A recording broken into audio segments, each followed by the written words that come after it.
Hello and welcome to day 41 of revising UPSC previous year questions for UPSC 2027. Now in this video I will cover GS4 of the year 2020, and after this I will be done with the 6 years of question papers from 2020 to 2025 except the case studies of ethics, that is GS4. So let's get started with question number 1. And in this video, as I said, I will cover the case studies later. In this video, you will have only the theoretical questions of GS4. So let's get started with question number 1. Discuss the role of ethics and values in enhancing the following three major components of comprehensive national power, CNP, with human capital, soft power, culture and policies, and social harmony. Comprehensive national power. Comprehensive national power, CNP, represents a nation's collective capability across material and moral dimensions. Ethics and values transform quantitative national resources into qualitative enduring strength. Role of ethics across the three components. Ethics-driven CNP. Ethics-driven CNP enhancement. Sorry. So ethics-driven CNP enhancement. So human capital, soft power and social harmony. So you can go through this. So first, human capital. So professional integrity, empathy and strong work ethics prevent corruption and brain drain, converting demographic dividend into productive human capital. Example, Japanese value of work as duty, ikigai. Soft power, culture and policies. Ethical state policies grounded in universal compassion, Vasudev Kutumbakam and principled diplomacy, vaccine Maitri, build global moral authority and strategic trust. Social harmony, moral values of fraternity, tolerance and justice, Article 51A, bridge caste, religious and ethnic divides, preventing internal conflicts that drain national resources. Ethical values serve as the moral multiplier of comprehensive national power, ensuring that economic and geopolitical strength translates into sustainable, respected global leadership. Question 1b. Education is not an injunction. It is an effective and pervasive tool for all-round development of an individual and social transformation. Examine the new education policy 2020 NEP 2020, that is NEP 2020, in light of the above statement. True education moves beyond authoritarian injunctions, rigid rote learning and dogmatic instructions to become a liberating process of cognitive, ethical and socio-emotional empowerment. Swami Vivekananda's character building education. So NEP 2020 as a tool for development and transformation. So this is NEP 2020 transformative paradigm, individual all-round development and social transformation. So these are the components you can see. Holistic individual development replaces rigid disciplinary silos with multidisciplinary curricula, nurturing creativity, ethical reasoning and critical thinking. Integrated vocational education and experiential learning, 5+3+3+4 design, fostering self-reliance and emotional resilience.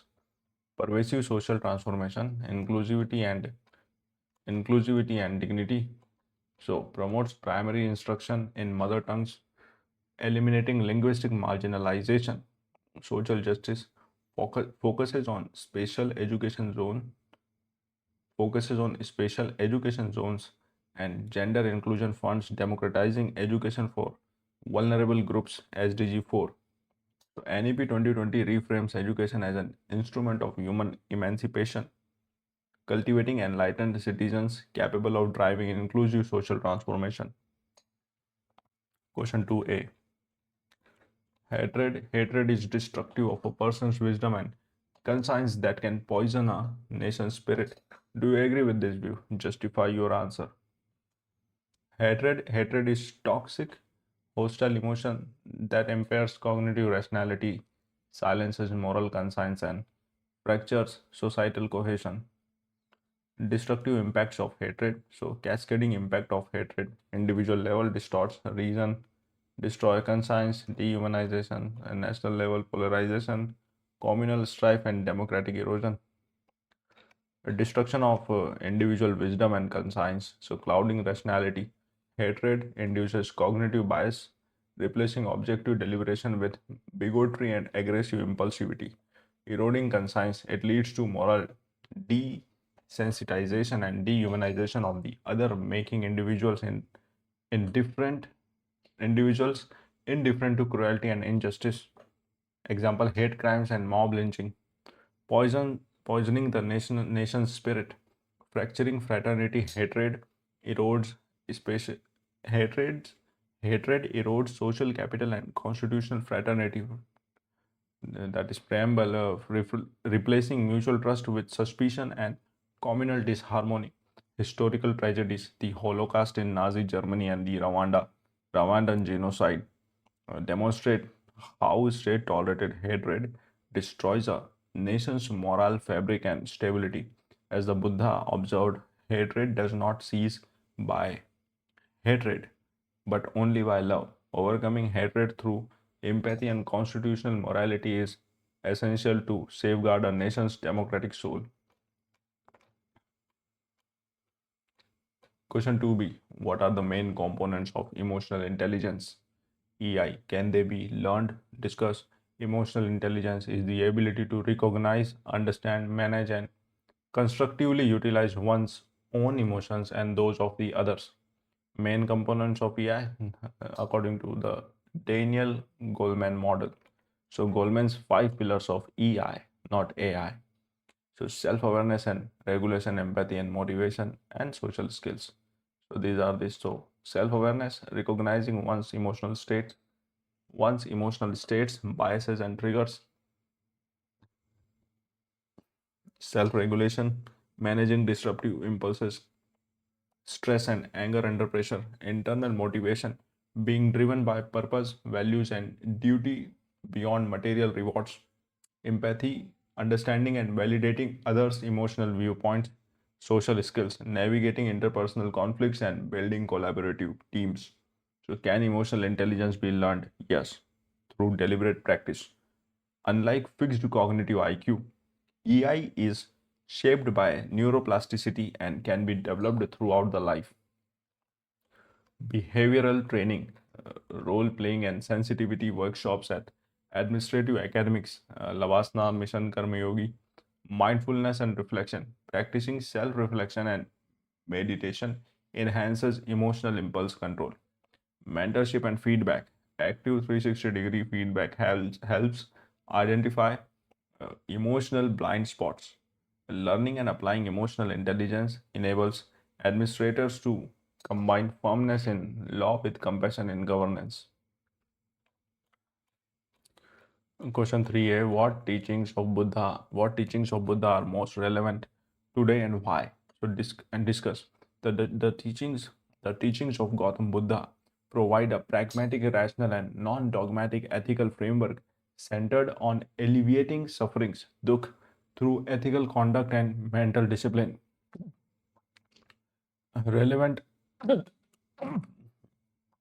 I'm sorry, relevant Buddhist teachings and their contemporary importance. So Buddha's timeless framework, Majjhima, Paripada, Panchasila, and Karuna, right livelihood and Samasati. So middle path, resolving ideological extremism, non-violence and empathy, mindful consumption, countering climate change and stress, all of this. Majjhima Patipada, the middle path. Why middle path? It avoids extremes of unchecked consumerism and ascetic deprivations, offering a model for sustainable development and resolving polarized geopolitical conflicts. Ashta Ashtangika Marg, Eightfold Paths. Why principles? Why? Principles like right livelihood, sama ajiva, and right action, sama kamanta, curb corporate greed, fraud, and environmental exploitation. Panchasila and Ahimsa, non-violence. Why promotes peace? Why promotes peaceful coexistence, mutual tolerance, and diplomatic conflict resolution amidst global wars and communal unrest. Karuna, compassion, and samasati, mindfulness. Why counters modern mental health crisis, workplace burnout, and social apathy by cultivating empathy and self-awareness. Buddha's teachings provide an actionable moral compass, transforming human consciousness toward peace, social harmony, and ecological stewardship. Question 3. Question 3b. The will to power exists, but it can be tamed and be guided by rationality and principles of moral duty. Examine this statement in the context of international relations. So the will to power as pos- posited by Nietzsche and realist thinker like Morgenthau drives states to pursue dominance and national interests. However, unconstrained, I'm sorry if I mispronounced this name, Nietzsche, it sounds German. Anyway, so the will to power as posited by Nietzsche and realist thinker like Morgenthau drives states to pursue dominance and national interest. However, unconstrained power leads to conflict. It can and must be disciplined by rationality, international law, and cosmopolitan moral duties. Kantian ethics. Taming the will to power in international relations. So, disciplining state power, rational self interest, pragmatism, moral principles, Kantian ethics. Institutional rationality, rules based global order, multilateral framework, UN Charter, WTO, UN clause, institutionalize norms that make cooperation more beneficial than unilateral aggression, strategic deterrence, and treaties. Rational agreements like non proliferation mechanism and disarmament treaties, CTBT, New START contain destructive military impulses, moral duty in global stewardship. Global public goods, moral duty guides, climate finance, and common but differentiated responsibility under UNFCCC. UNFCCC. Vaccine mastery and disaster relief, humanitarian outreach. Example: India's HADR operations in Turkey and Sri Lanka reflects state power guided by empathy. Harmonizing national power with ethical duty ensures that global power dynamics shift from predatory dominance to cooperative rules based international peace. Question 4a, distinguish between laws and rules. Discuss the role of ethics in formulating them. Laws, primary broad legal enactment passed by the sovereign legislatures, parliament or state assemblies, carrying universal statutory force. Environment Protection Act 1986. Actually, this topic is in your static syllabus. So rules, what are rules? The subordinate or delegated legislation framed by the executive to implement and administer the parent law in specific day-to-day scenarios. Plastic waste management rules, for example. Now, law and rule. Origin, enacted by legislature, framed by executive. Scope, broad substantive principles. Detailed procedural operationalization. Flexibility, rigid requires legislative amendment, flexible amendable via executive notification. Ethics as legal foundation. Ethics shaping laws, substantive, and ethics shaping rules, procedural. Okay, so inscribes justice, human rights, and dignity, Article 21, POCSO Act. Here you will get prevent arbitrary discretion, bias, and ensures pro people implementation. Role of ethics in formulation.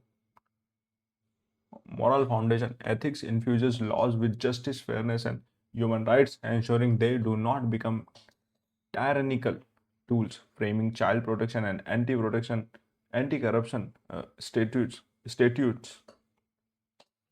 Yeah, I will see how to pronounce this word. status or status, whatever. I will see it, don't worry. Guiding subordinate rules, ethical grounding prevents executive overreach, ensuring administrative rules remain citizen centric, non discriminatory, and transparent. Without ethics, laws and rules degenerate into oppressive instruments.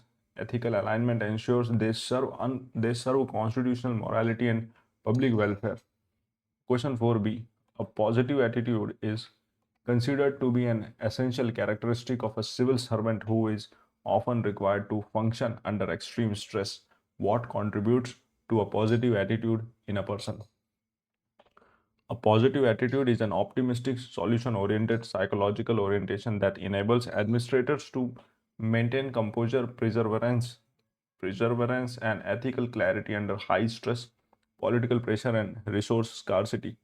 Factors contributing to a positive attitude. So, these are the factors. A positive attitude drivers emotional intelligence, value anchoring, and growth mindset. Self-regulation and stress management under pressure, constitutional duty under Article 51A, and empathy for public good. Viewing administrative crisis as service opportunities. It is opportunities only and nothing is missed after it. So high emotional intelligence, EI, self-awareness and stress regulation prevent burnout, enabling calm decision making during crisis, managing right control or natural disasters. Strong ethical anchoring, a deep sense of purpose, public service motivation, and constitutional values. Nishkama karma, shield against cynicism and apathy. Cognitive reframing and growth mindset. Viewing bureaucratic friction and constraints as opportunities to innovate rather than insurmountable obstacles. Supportive, supportive environment and self-care. Mindfulness, physical wellness, and peer mentorship foster sustained mental resilience. A positive attitude transforms administrative distress into empathetic, proactive leadership, ensuring uncompromised public service delivery under extreme adversities. Question 5a. What are the main factors responsible for gender inequality in India? Discuss the contribution of Savitribai Phule in this regard. Gender inequality. Okay, if you see this question now, it was asked in 2020, so long back you can say. So that time you will see this kind of question, like the number of this kind of question, not that much. Like they are connecting history and ethics, right? But these days in modern context, like in 24, 25, they are asking such type of questions. They are asking history questions in ethics. They are asking economy related questions in ethics as well. Okay, so be prepared. Now, gender inequality represent structural disparities in power, resources, and opportunities between men and women, undermining fundamental equality. Articles 14 and 15. Now, factors responsible for gender inequality. So, drivers of gender stratification, patriarchal mindset, son meta preference, and rigid social conditioning, economic dependence, low female LFPR and unpaid care work burden, institutional barriers, and this is written here. Safety deficit and poor access to quality higher education. Entrenched patriarchy, son meta preference, female feticides, and rigid gender roles that curtail women's bodily and social autonomy. Economic marginalization, low female labor force participation, and the disproportionate burden of unpaid domestic care work, unequal educational access, higher dropout rates among adolescent girls due to inadequate sanitation, and early marriage pressures. Contribution of Savitribai Phule. Now, pioneering female education established India's first modern school for girls at Bhidewada, Pune 1848 with Jyotirao Phule breaking upper caste patriarchal bans on female literacy. Rehabilitation destitute women. Founded the Bal Hatya Prabandhak Girah to protect pregnant rape. What? Founded the Bal Hatya Prabandhak Girah to protect pregnant rape survivors and widows from infanticide and social ostracism. Okay. challenging social hierarchies led the Satyashodhak Samaj to conduct casteless, dowry-free marriages and mobilized women against oppressive customs. Savitribai Phule established female education as the foundational weapon against patriarchy, laying the cornerstone for gender justice and social emancipation. SDG 5. Now, question 5, the current internet expansion has instilled a different set of cultural values which are often in conflict with traditional values. Discuss. The rapid expansion of the internet and digital social spaces has catalyzed intense cultural exchange, introducing hyper individualistic and liberal norms that frequently clash with conservative collectivist traditions. Cultural conflict, digital values versus traditional norms. So, digital cultural collision, emerging digital values and traditional values. So, these are the values. You can go through this, and it is written here. Individual autonomy versus family community conformity. Digital platforms digital platforms promote individual self-expression, LGBTQ plus rights, and autonomous life choices, challenging traditional patriarchal caste and arranged marriage structures. Consumerism versus traditional frugality. Exposure to global commercial trends promotes consumerist lifestyles and instant gratification, clashing with traditional ideals of simplicity. Apar graha, erosion of social deference.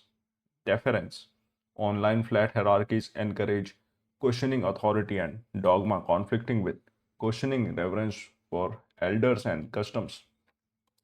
Digital echo chambers and hyperpolarization. Algorithmic feeds often radicalize traditional identities, heightening cultural defensiveness and majoritarian reactions.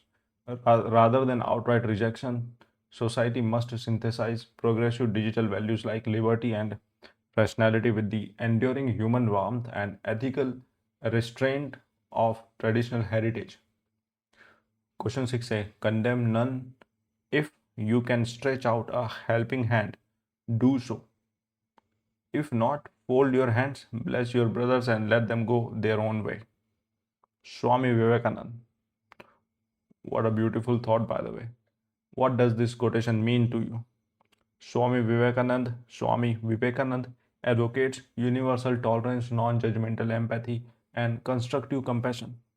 Condemning others reflects moral arrogance. Truly ethical strength lies in uplifting those in distress or stepping aside with goodwill. Compassionate non interference, individual facing flaws, active moral upliftment, or respectful benevolence. Relevance in administration and society. Empathetic public service. Civil servants must assist vulnerable citizens rather than judging their circumstances or moral failings. Example, helping marginalized applicants obtain welfare documents with compassion. Social tolerance and pluralism in a diverse nation. Individuals choose varied life paths, avoiding condemnation. Condemnation prevents communal hatred and social friction. Article 51A E, respecting human autonomy. If state or social mechanism cannot immediately alleviate someone's burden, they must not penalize, harass, or demean them. Illustrative examples in healthcare delivery, treating patients with substance abuse issues with non judgmental medical rehabilitation rather than social ostracism. This maxim establishes compassion as an active duty and humility as a passive virtue, fostering a humane, empathetic, and tolerant society. Question 6b, the best way to find yourself is to lose yourself in the service of others. Mahatma Gandhi. What does this quotation mean to you? Mahatma Gandhi highlights that true self realization, Swaraj, is achieved by transcending the narrow ego and dedicating one's life to selfless social service. Sarvodaya Nishkama Karma. Self realization through service. egocentric identity, selfless public service, empathy, true moral awakening, relevance in administration and life. Public services as calling for an administrator immersing oneself in solving the problems of the poor, eliminates bureaucratic arrogance, aligning personal purpose with public duty. Overcoming self interest elevates human consciousness from transactional self preservation to collective social welfare, cultivating profound moral empathy. Finding meanings in crisis, serving during humanitarian disasters or poverty alleviation provides genuine psychological fulfillment that wealth cannot buy. Illustrative examples: civil services officers dedicating long tenures in remote tribal areas, building roads, building roads or schools without seeking spotlight, find their professional calling through public impact. Historical Mother Teresa's lifelong service to destitute leprosy patient in Kolkata. Losing oneself in public service transforms administration from a career of power into a noble vocation of ethical purpose and human emancipation. Question 6c. A system of morality which is based on relative emotional values is a mere illusion, a thoroughly vulgar conception which has nothing sound in it and nothing true. Socrates. What does this quotation mean to you? Socrates argued that morality cannot be anchored on fleeting subjective emotions, anger, pity, preference, or cultural relativism. Genuine morality must be grounded in objective reason, universal truth, and rational principles. Rational morality versus emotional relativism. Emotional relativism, flawed foundation, and the second one is here. Socrates, rational morality, universal ethics, reasons, and objectives. And oh man, sometimes it. And emotional relativism is subjective passion and inconsistent justice. Relevance in administration and governance. Dangers of emotional morality. Decisions driven purely by passion or societal outrage lead to mob lynching, extrajudicial actions, and majoritarian bias, eroding the rule of law. Rational ethical standards.